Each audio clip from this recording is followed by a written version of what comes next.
Magandang araw mga kaibigan. At sa pagkakataong ito, may tampok na naman akong video sa inyo. Kung nung nakaraan ay naitampok natin si Sir Deo sa ating episode dito sa punto por punto dahil sa kanyang ginawang pambabatikos sa awitin ng simbahang katoliko na Kordero ng Diyos, ngayon may panibago na naman ginawa. Yan ay tinampok ni Brother Wendell Talibong sa kanyang YouTube channel. Ating panoorin. Tap na tuboy! Kordero ng Diyos na nag-ali. Tama na.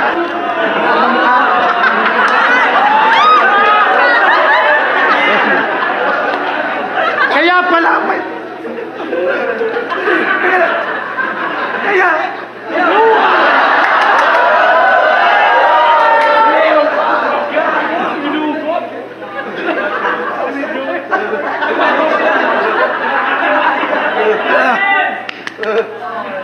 Kaya pala may...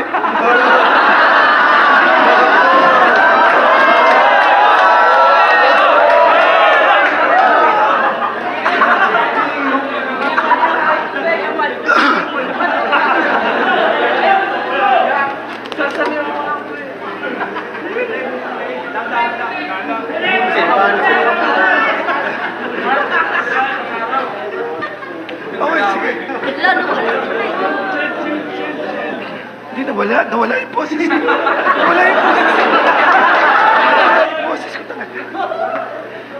Kaya pala.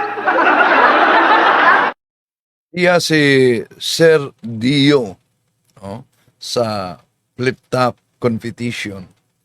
Pero di lang ang kordero ng Diyos ang ginawa niyang flip top, kundi pati na ang banal na rosaryo ginawa niyang biro sa flip top. Sinabayan pa ito ng may pagmumura at sumpa na tila bang nawala ang paggalang sa kabanalan ng Santo Rosario. Ngunit napansin ninyo, kaya nag-viral yung pangyayari dahil ginamit niyang flip top yung kordero ng Diyos.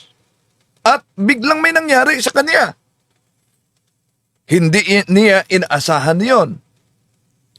Nagsalita si Sir Rio, may nag-interview sa kanya. Anong nangyari? At pagkatapos ginawa niyang lift up ang kordero ng Diyos, nawala talaga, literal, ang kanyang busis. Grabe. Ito ba'y pagkakataon lang? O ito ba'y mismo ang langit kumilos? Dahil para magpaalala na ang mga bagay na banal ay di pwedeng gamitin sa katuwaan at katawa-tawa. Magandang araw po mga kapuntos, at sa araw na ito po meron po akong tampok na video para sa inyo at sana ay magustuhan ninyo. Kaya sa mga bago pa po sa aming channel, please po don't forget to hit the subscribe button at ang notification bell para maging notified kayo sa bawat video na ilalabas ko sa channel na ito. At bilang kahilingan po ng punto por punto team at naway maintindihan po ninyo, sana po wag nyo pong i-skip yung mga ads sa aming mga video. Sa maliit na bagay na po na yan, malaking tulong po yan sa ating programa at sa ating ministry. Sana po maunawaan po ninyo. Maraming salamat po, kaya wag na po natin patagalin. Simulan na po natin.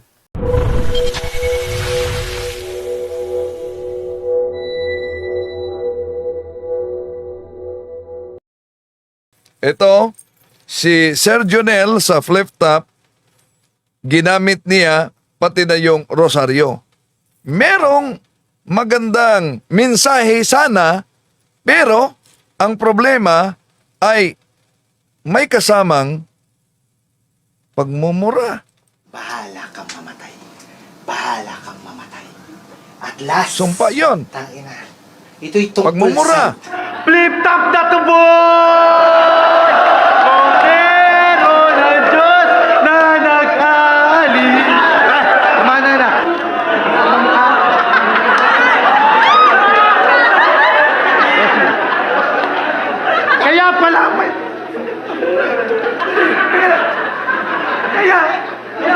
nawala ang kanyang busis pagkatapos sa kordero ng Diyos. May maganda siyang mensahe sa paggamit niya sa Santo Rosario. Pero, ang problema, may halo. Yung lumaban dahil ang ating pag-asa ay nasa atin. So, di ko alam kung ang kanyang pananampalataya, Katoliko ba? O ibang sekta ba? Si Sir Dio, kilala siya sa Flip Top. Gamit niya ang rosaryo, ang pananampalataya daw, ang pag-asa, Kamay. nasa kamay. At ikaw, kung hindi ka pa rin nakikinig, kung hindi ka pa rin nakikinig, bahala kang mamatay. Bahala kang mamatay. Yan, dito na pumasok ang tinatawag na sumpa. At delikado yan sa Ministry of Liberation and Exorcism, mga kapatid. Makapangyarihan talaga ang lalabas sa ating bibig. Kaya mag-ingat. At hindi nararapat na gawing flip top na may pagmumura, may panlalait at may sumpaan pa. Ang banal na rosaryo. Dahil sa lungat ito sa kahulugan, sa lungat ito sa layunin at kabanalan ng panalangin. Napansin nyo ba, mga kapatid? Lahat ng mga anti-Katoliko, against talaga sila sa Santo Rosario.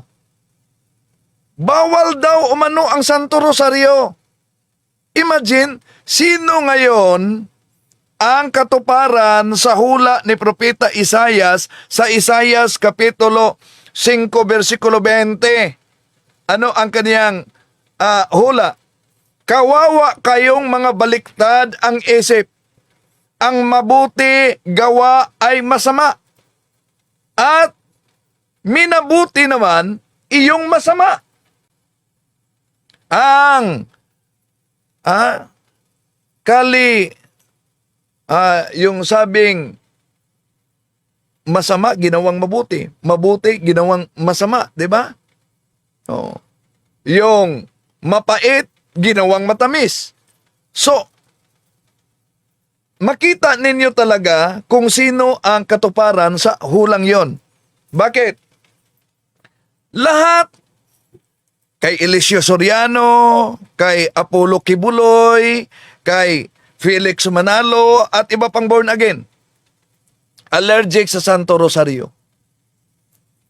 Kung tingnan natin ang unang Korinto 1:16, ang mensahe ng cross ay kapangyarihan ng Diyos.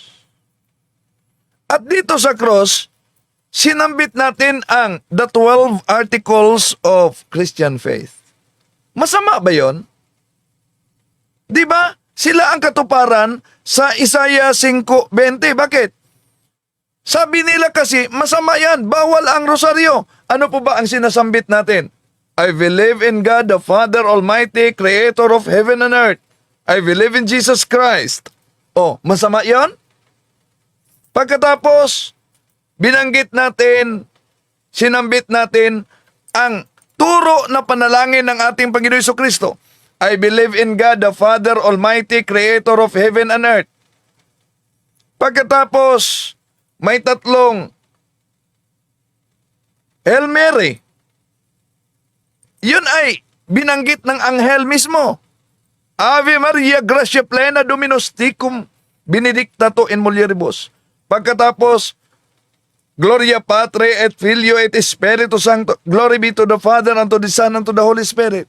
Pagkatapos, meron pa tayong, O my Jesus, forgive us our sins, save us from the fire of hell, and bring all souls into heaven, especially those who needs most your divine mercy. Oh, masama ba yon?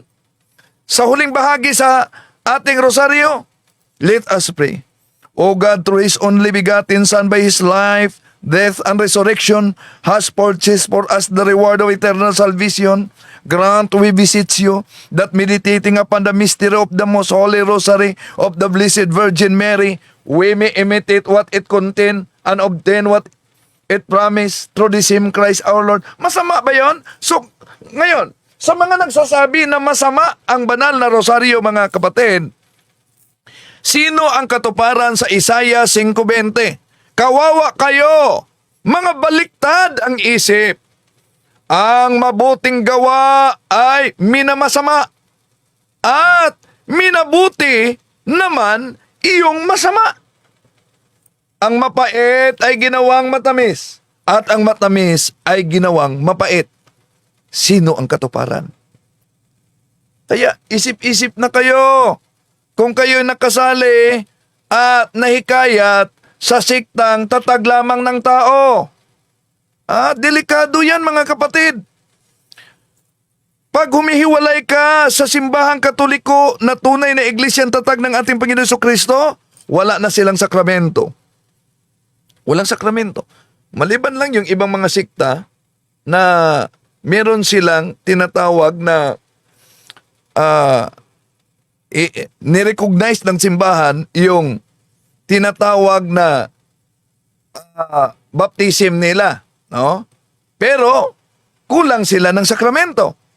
Wala silang sakramento, wala pa silang sacramentals. Wala pa silang mga kasamang santo. Wala pa silang mahal na Birhen Maria. Di ba napansin niyo? Ngayon, balikan natin. Etong ginawang flip top talaga ang banal na rosaryo. No? Ang rosaryo ay ito'y isang pakikiusap sa Diyos at pagmumuni sa buhay ni Jesus at ni Santa Maria. Pero ang flip top ay nakabatay sa paghamon, panunuligsa, at pagyurak sa kabanalan. Magkaiba. Magkaiba talaga ang diwa sa flip top at sa Santo Rosario. Rosario, kababaang loob, pagsisisi at kapayapaan.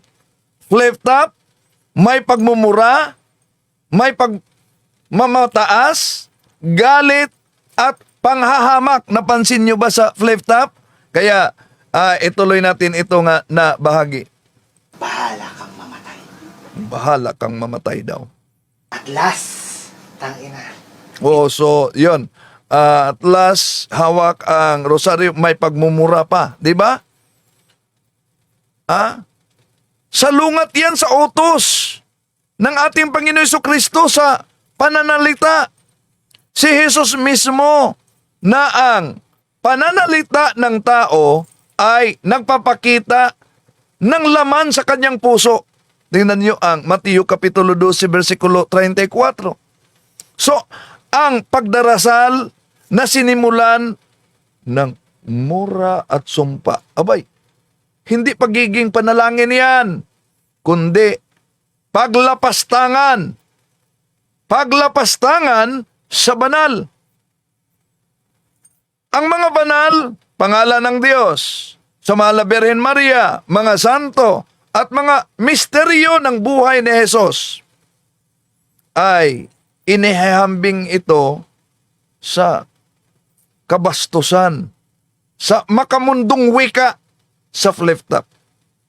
Ito ay anyo ng tinatawag sa simbahang katolikong sacrilegio, sacrilege.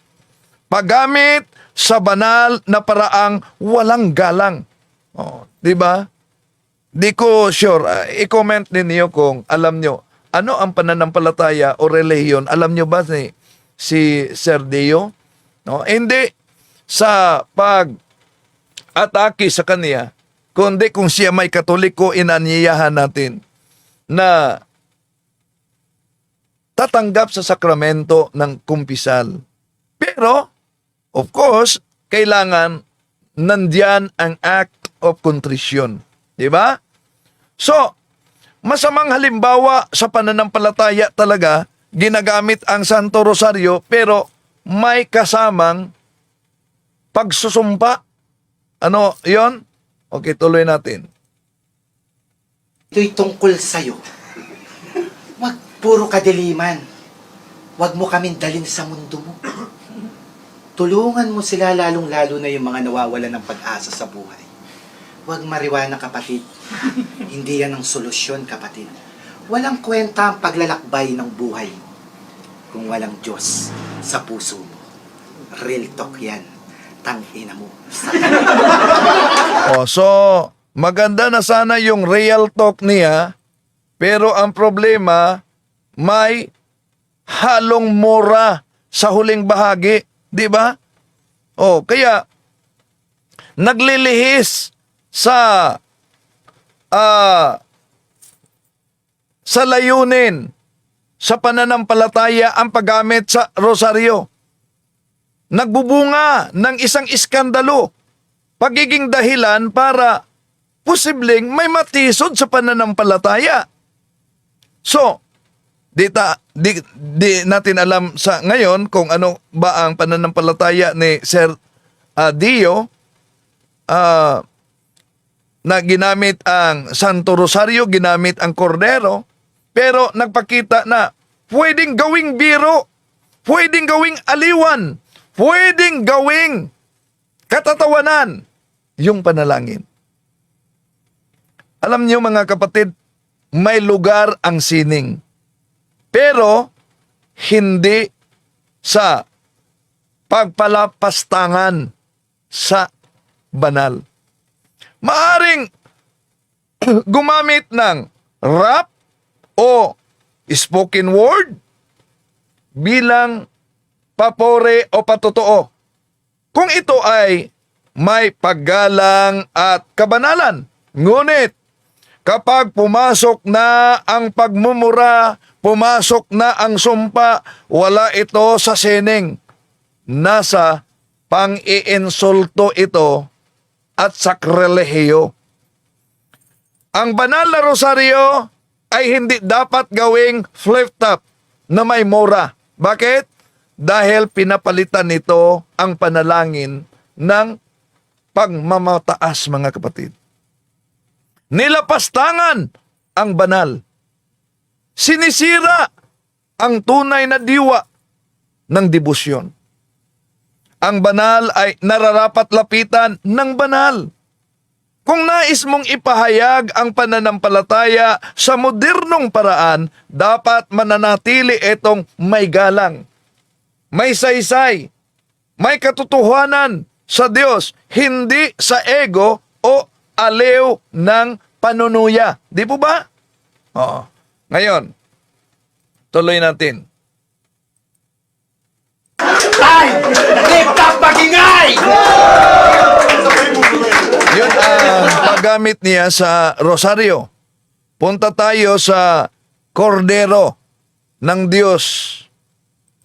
Galawang desperado! Dinasana ako lalaban sa kalabang si Raulo! Grabe talaga ang murahan pala sa flip-top, ano? Sabi dito ni Shadow ko, nominal Catholic siya siguro. Di natin sure kung Katoliko ba talaga ito. Pero kung may alam kayo, comment ninyo.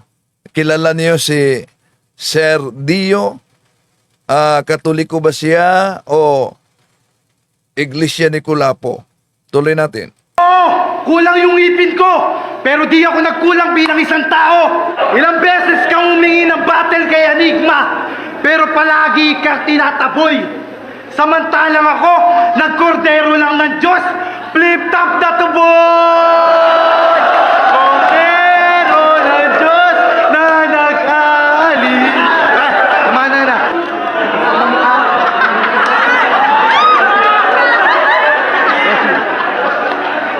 Kaya pala, kaya,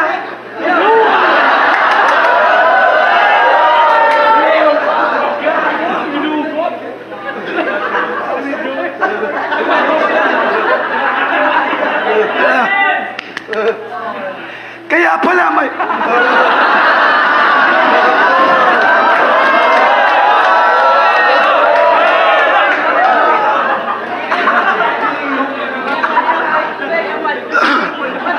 Sabi ni Shadow Kun, siguro nominal umano na Catholic kasi alam niya ang tuno ng kordero ng Diyos at hawak niya ang rosaryo. Posible, no? Catholic siya. Pero delikado kasi yung tinatawag na lukewarm Catholic. Hindi sapat ang pagiging Catholic, mga kapatid. Alam niya ang tono ng kordero ng Diyos. Dito, binigyan siya ng tubig, nawalan talaga siya ng busis. At hindi pwedeng gawing flip-top talaga na may pagmumura, may panlalait at pagsusumpa ang kordero ng Diyos dahil sagrado ang kahulugan ng kordero ng Diyos at salungat iyon sa diwa ng kabanalan, diwa ng pag-ibig. Sa kordero ng Diyos, mga kapatid.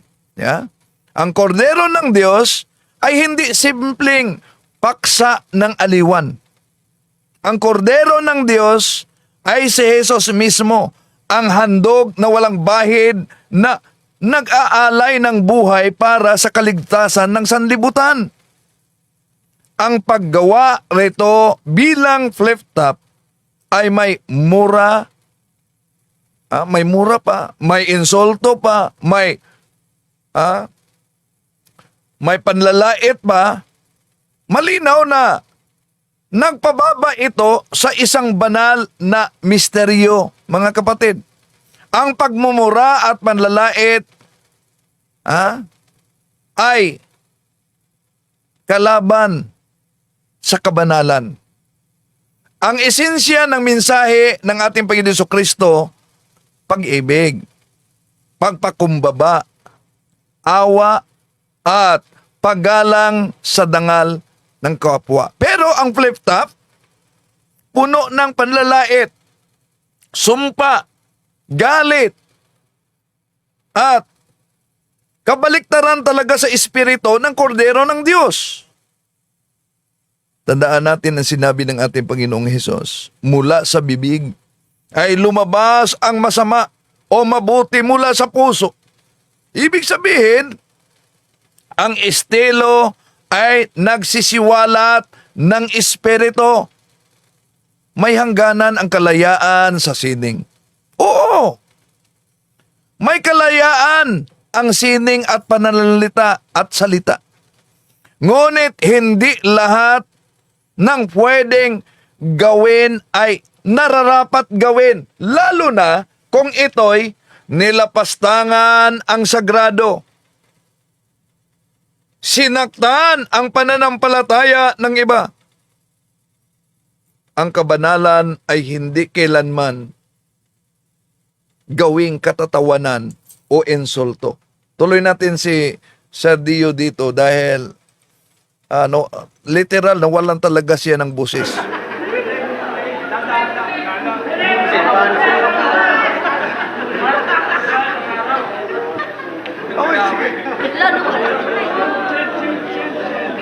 Hindi, nawala yung boses. Nawala yung boses.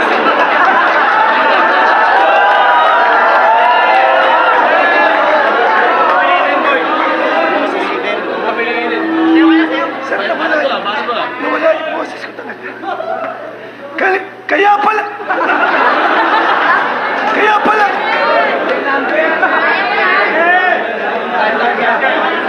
Ano ba natin yung wall? Pakinggan natin! Patay ka na!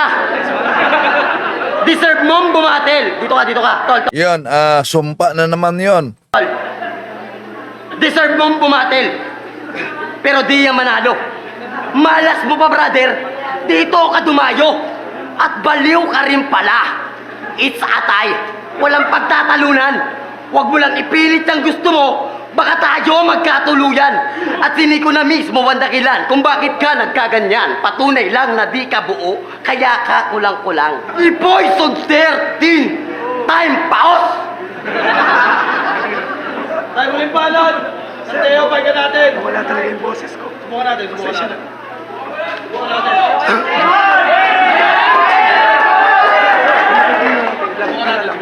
Ano?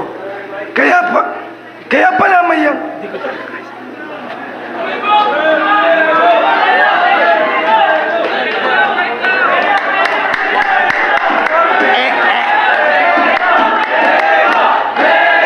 Deyo! Deyo! Gusto mo regalo? Eto pa oh. Bubrutalin na kita, tangina mo. Binaliw mo ako eh. Round 3 na. Kung nung una't pangalawang palitay na pagbigyan kita, itong ikatlo'y sobra na. Grabe talaga ang murahan sa flip top, ano? Pero alam niyo, hindi pinagtatanggol ng Diyos ang kanyang sarili. Ngunit, mananagot ang tao talaga sa ginawa niya. Hindi nangangailangang nang idipinsa ang Diyos.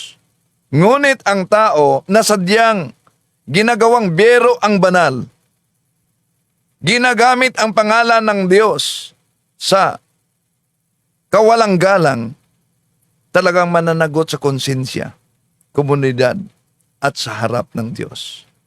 So, may interview, ito ang interview ni Sir Dio. Sino ba si Sir Deo? Si Sir Deo, isang character sa Flip Top or sa mga underground rap battle na ang character niya ay magpasaya sa mga taong nanonood ng rap battle. Siguro hindi lang nagpapasaya kundi nagbibigay ng katatawanan or entertainment pagdating sa mga anggulo ng duelo sa rap battle. Yun. Doon ko siya maipapakilala bilang isang Sir Deo. Pero kilala nila ako sa tawag na, syempre, pangalan ko is Deo. Pero ang pinakapangalan ko talaga is Junel. Kaya minsan tinatawag ko Junel. Kaya, yun. Kwento mo naman sa amin kung bakit ka nawala ng boses sa flip top. Nakakatawang story pero nakakalungkot din. Na medyo parang embarrassing moment sa akin to kung bakit ako nawala ng boses sa flip top. Kasi story kasi niya na nabigyan ako ng battle ni Sir Arik, si Young One. Siyempre, inaccept ko yun. Tapos, nag-practice ako para doon. Kasi 1 month preparation eh. Pag binibigyan ka ng mga battle sa mga underground, sa mga ganyan, is 1 month preparation. Yun nga, nabigyan ako ng battle ni Sir Arik. Tapos nag-practice ako. Siyempre, hindi sa pag-ano, pero ang story talaga nun, isasalang na kami ni Sir Arik nun. Natatandaan ko kasi, hindi siya ginanap sa Truth Getter doon sa Makati. Ginanap siya sa isang bar sa Makati rin. Tapos nagtry kami doon na pumunta kasi doon naman talaga yung venue. Tapos maraming nakalagay sa 1 minute, mga kasabay namin, iba't ibang lugar din. Siguro hindi ko alam kung nasa lampas kami ng 12 na battle MC na lalaban doon. Ngayon, ang story niya, parang ako yung huli. Ay, hindi. Ako yung pangalawa sa huli na isasalang ni Sir Arik. Kala ko kasi mga medyo gitna, una ganun, pero pala dulo. Ang oras nun is pumapatak na ng alas parang 12 or 1 a.m. na. Parang morning na rin. Pero syempre kasi sa rap battle nung dati wala pang pandemic, kahit abutin ng Yan ang paliwanag niya, no, sa pagkawala ng busis. Ano daw? Tuloy natin ang pahayag niya. Sandali, asan ba yun? Okay. Sino ba si Sir Deo? nasa gilid lang ako. Tapos, uhaw ako that time. Uhaw ako. Tapos may kasama ako dun kagrupo ko, si LJ. Lumabas siya. Kasi ramdam ko na parang ako na isusunod na isasalang. Pero wala naman sa isip ko kung sa uli ako or kung saan man. Pero yung ang nangyari kasi may dumaan na magpapalamig dun sa venue sa labas. Biruin mo, alauna na madaling araw, may nagpapalamig pa. Tapos itong kagrupo ko si LG, sabi niya sa akin, parang gusto mo ng ng palamig. Ako, nawawa ko nun. Sabi ko ba, saan niya? Libre ba? Oo, sabi niya libre. Siyempre, ako, dahil libre yan, kahit sino naman, di tinanggap ko. Ang lamig-lamig nung palamig. Gulaman pa na natatandaan ko. Tapos, yun, ininom ko yun, nung that time, na bago ako bumatel. Tapos tapos na yung battle, tapos bigla narinig ko, Sir Deo, ang susunod na laban ay Sir Deo versus Yang Wan. Di nagmadali ako kasi panikagad ako sa stage. Ngayon nga, nanalo ng point toss si Yang Wan that time. Tapos ako yung unang bumate. Hindi ko alam kung sa palamig o sa kaldag ng dibdib ko. Kasi malakas ako magkaldag ng dibdib eh. Pag nagbabattle, panoorin niyo yung mga dating battle ko. Yung sasabi, ginaganyan ko yung dibdib. Yun, yun ang paliwanag niya kung bakit nawala ang busis ni Sir Dio sa flip top. Matapos ginamit niya ang kordero ng Diyos. No? Alam niya ang tuno ng kordero ng Diyos. Pero ginamit niya sa flip top. Ang tanong, nagkakataon lang ba yun? Dahil ba yun sa ininom niya na malamig? O kaya'y babala na ba yun mula sa langit? Ang biglaang pagkawala ng busis ni Sir Dio matapos gawing flip top ang awiting kordero ng Diyos ay maaaring ipaliwanag sa ilang simpleng coincidence. Pwedeng sa sinabi niyang yung pagganyan niya sa dibdib, pwedeng sa sinabi niyang pag-inom niya ng malamig umano, no? At totoo sa antas ng agham, antas ng lohika, maraming maaaring dahilan. Baka pagod, strain sa busis, o stress, o dahil sa ininom na malamig. Ngunit sa larangan ng pananampalataya, hindi lahat ay nasusukat sa siyensya lamang. Sa pananaw ng pananampalataya, hindi rin maaaring walang bahala mga kapatid ang kahulugan ng pangyayari. Ang kordero ng Diyos ay hindi karaniwang awitin. Ito ay panalangin na kaugat sa banal na misa. At tuwirang tumutukoy sa ating Panginoon Jesucristo bilang sakripisyo na nag-alis ng kasalanan sa sanlibutan. Juan Kapitulo 1, versikulo 29. Kapag ito'y ginagamit sa anyong may pagmumura, pandalait, at pangungutya, magiging malinaw na paglampastangan sa sagrado. Hindi sinasabi rito na agarang pinasurosahan talaga ng Diyos sinuman. Ngunit, sa tradisyon ng Kristyanismo, may mga pagkakataong ang Diyos ay nagbibigay ng babala, hindi upang manakot, kundi upang gumising ang konsensya. Tulad ng paalala ng kasulatan, ang mga banal na bagay ay hindi nilikha upang gawing aliwan o katatawanan, kundi upang igalang at igamit sa tamang layunin. Kaya ang mas mahalagang tanong ay hindi kung nagkakataon lang ba ito, kundi ano ang aral na dapat matutunan dito.